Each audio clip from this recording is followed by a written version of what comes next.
Then just now, this great pain of realizing that people I love have completely opposite views. So plurality, especially when you think my opinion is mainstream, therefore it is the true one, the plurality that we otherwise represent suffers a bit, especially when it comes to fear-filled topics. Verbal wedges can quickly set in, and you'll be sorry for that afterwards. Here I'll take another example. I also do coaching. Mothers often come to me with concerns about how my daughter is dealing with her grandchildren, or she is giving them the wrong food, or my daughter is taking drugs or something, or she has the wrong one and hasn't finished her studies made. So these are people who can really get themselves into this kind of misery, even though they actually, what do I know, some of them are really, I say these are financial classes in which I don't live. And still such worries, where people then say, it's really a shame. The woman has all the freedom. You can now live in Australia and scratch koala bears. And then I give people the sentence, I think I got it from Marshall Rosenberg, which I really learned as a formula for no longer being this depressive savior. I speak when someone, in my opinion, does something almost fatally wrong, but to let them go, to let them have their freedom, for them it is the most beautiful and best thing they can imagine. Yes, for him it is the most beautiful and best thing to do what he can imagine. And as harsh as that sounds, I also give a sentence like that to a mother who has a daughter who is addicted to drugs. Well, first of all, it's clear anyway that if I try to take something away from someone, then I'm putting energy into it. And that fuels the whole thing. So that also applies, regardless of whether it's a drug or a certain opinion. If you try to take away someone's opinion, you will inflame it, and they will hold that opinion even more strongly. This is again, so to speak, paying attention to the opposite. On the other hand, if you now go into the basic position, for him it is the most beautiful and best thing he can imagine. Be it having sleepless nights because of me, because of political fear or virus fear or whatever, or old topics that are still coming up. Otherwise you're codependent. But if you give permission now with a sentence like that, for him, taking drugs is the nicest and best thing he can imagine. Others don't get your energy. Suddenly it's a vacuum. This may be what is causing his system to collapse immediately. And that's nothing arrogant. The little braggarts among you can also arrogantly say the sentence because of me. I can't think of anything better than expressing such a stupid opinion. But then you don't have to say them anymore. Afterwards you can really talk about everyday topics again. So let the other person have his opinion. That's his personality. He has a story that leads him to this. As long as I've been depressed, I've only found arguments everywhere as to why the world is going to end. And they couldn't have taken her away from me. I would have felt that my personality was not respected. And when you say a sentence like that, the crazy thing is that it comes across to the other person as love. And that's exactly what we do the least. Love means letting others be as they are and not changing anything. Unfortunately, many people in relationships also perceive this as love. I just want to save you and make you an educated person. And that's why you have to put this on now. Now you have to eat this. I also have so much here with my housemates, with Ekigata. I have so often hit the ground running with my saviors and desires for change. But everywhere I've gone, for him, it's the nicest and best thing he can imagine to live almost exclusively on grapes and cheese. Oh God, yes. And I'm a minimalist diet fanatic.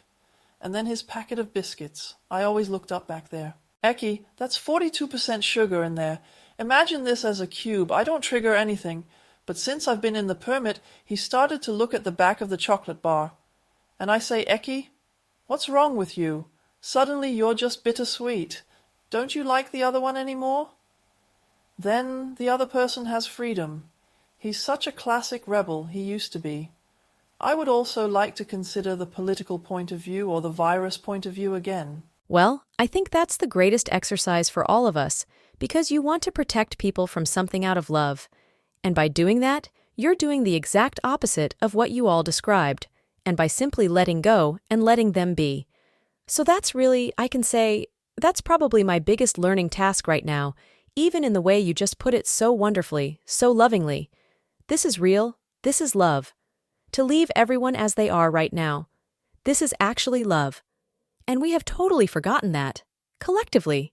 So we are completely in the... Well, you've lived with reviews since school. One grade, one censorship, good, bad, right, wrong. If you are an intellectual, you should learn to judge critically. Again, just a review. And because love wasn't born into me biographically, I really have a lot of it. I just have it formulaic. I give people a lot in coaching, just formulas, and see how they learn them for their everyday life. I have repeatedly said this sentence formulaically in such situations. And through repetition, this increasingly becomes an inner attitude. At the beginning, you just test it out because you say, I don't want to get upset again, and I'm only doing it for my own sake. Not again like with the Laocoon group, where the titans just get into such a mass stranglehold with the heavenly giant snakes. So the sentence is from Marshall Rosenberg, that is nonviolent communication, and for him it is the most beautiful and best thing he can imagine. To do that. And he has that, that's over. I don't really like textbooks, and as long as Marshall Rosenberg was prescribed, you don't speak giraffe. So based on an assessment, I avoided him like the plague. But then I just became interested. There are little booklets of how he works with people, and they are beautiful, and that's when I accidentally learned to love him. And I think he gave the sentence after his mother asked him, how should I deal with it non-violently? My son smokes too much. I'm scared and he just won't stop. Won't. And yes, I think that was exactly the example. And then she comes back to Marshall and says, Marshall, that sentence really worked. I told my son that for you, smoking is the most beautiful and best thing you can imagine. Now Marshall says again, oh my God, you're not supposed to say that sentence, and it's really not like that.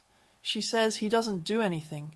He's starting to smoke a lot less now and may stop soon. So I love it when something is told really sensitively and in the form of stories.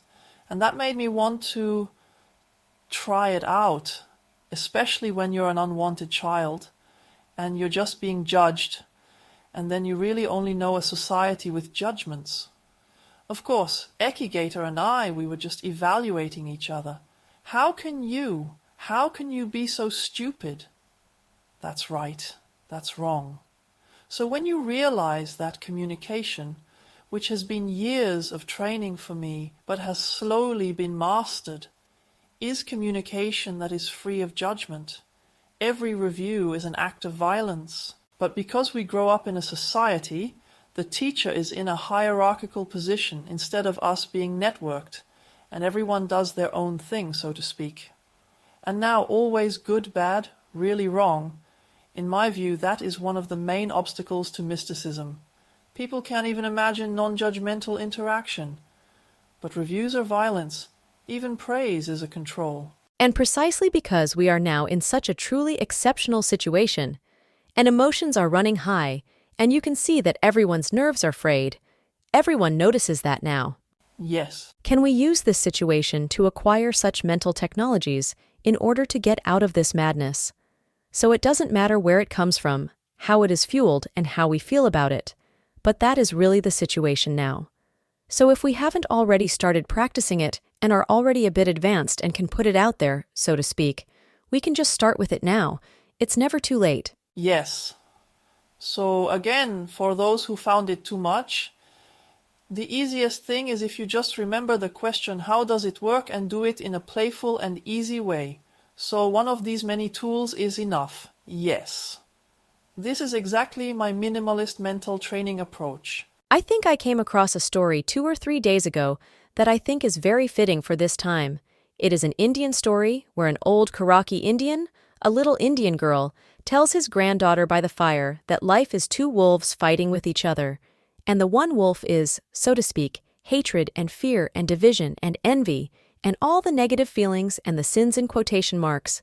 And the other wolf is love, friendship, respect, benevolence, serenity. And then there's a long silence, and the girl looks into the fire and says, "Yes." And which wolf wins now? And then the old man says, "The one you feed." Yes. And then you can look again. The wolf that is full of hate is only like that because he hasn't gotten any love yet. And that's why the wolf hangs at the back of the mantra, for example. So the hatred of wolves does not exist per se. This is simply the deficit mode, where there is little love and too little awareness. And that's why it helps in itself, even if you don't do any mental technique. So, in situations where I'm sometimes freaking out, I just ask a simple question again. What is this?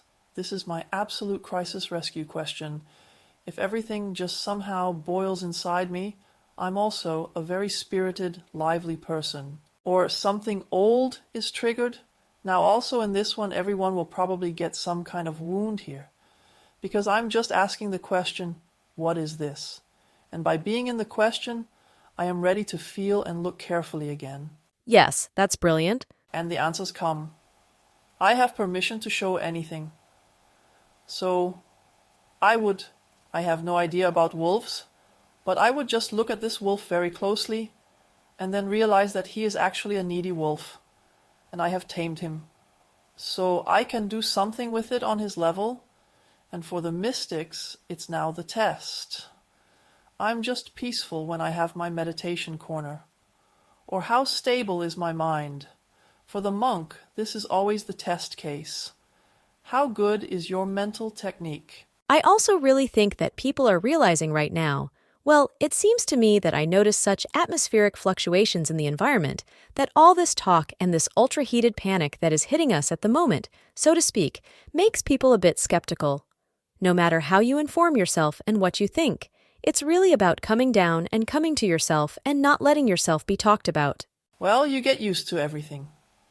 So, in the GDR, no matter what happened, people actually concentrated on dachas and FDGB holiday homes, and what was possible. If a stimulus is always the same, it doesn't come across that way to the brain, and I now see that as a huge problem. From a purely mental point of view, if these curfews came in waves, yes, because that is exactly something that is really eroding. However, if it stays like this for a long time, you get used to it. For me, it's about the symbol of Easter again, because for me it's always fascinating every year, so I'm looking forward to this Easter weekend, because every time I assume that miracles are possible, that we individually and collectively arise from our system dependency. And no matter what the situation is outside, I think a lot of people over the last 20 or 30 years have realized that our system has a lot of privileges, but also a lot of dark sides, and every time I hope that to learn to free ourselves, so to speak, in a mystical sense. And for me, Easter has this symbol. We talked about it yesterday. There is a message because in some directory, an address directory from the Vatican, Pope Francis is only called Bishop of Rome and is said to have been the Pope with historical titles. Monklin then now religious theory or specialist experts in religious law. What that means, whether that somehow... Hey, wasn't there a prophecy the Pope will step down in 2020 and then evil will come? I don't know. That's just not a way for the Pope to step down as the titular Pope and then fulfill. Okay, and now the title is free. Well, I think that's what I found as a picture shortly before Easter, a really exciting picture, that the titular representative of Christ becomes free, and in the end we are all children of God. That means we are all here and can take this position. So I speak to a lot of people in seminars and newsletters. Dear Mistis, dear goddesses and gods, dear little angels, mice, kittens, snails and bears. Well, firstly, I think it's religion neutral and gender neutral and all-inclusive. But what about you? So you have really now wandered through all the baths, experience baths, and influence baths of our modern society. And what is Easter for you as a private individual, Sabine Bobert? What kind of symbol is that for you? What happens there for you? What is there? It still has a meaning in the annual cycle. This story, Good Friday, absolute silence, and then Easter Sunday. the inner resurrection explodes. What is it doing to you now today? And what's particularly special about you this year? My own exercises include something like Good Friday and Easter exercises almost every day. So when Benedictines sing something the complete in the evening, then there is a desire for it. Good night and a happy ending, and at the beginning, when I was still a guest at the monastery, I almost felt insulted that they wished death on my neck, now put in a joking way. And now, in one of my seminars, I give people the exercise to do so practicing a fluid identity, so that I don't make it so martial about death of the ego, and then I say every evening, look, what in your life makes you small, heavy, and narrow? So yes, you can see that I try to work with repeating formulas so that the system remains didactically simple and you can recognize things. And that can be the case. For some people, the relationship with their ex is difficult and tight. For others, being locked up in a country makes it difficult. For others, finances make it difficult. I'm always the poor bastard, the one who burned out or something. Another, the shape of the nose. And then I say like this, and now you stand in front of a file shredder or a big campfire or whatever and get really angry. Now throw the parts of your identity that make you narrow, throw them in there, destroy them. This is now active autumn and winter. Otherwise you will accumulate it and your system will die from woody identity building blocks. And in the morning when you wake up, create the identity of the day. Please don't let others say you are, because then you are hungry. And in that respect, I was for a long time, today I am a seal.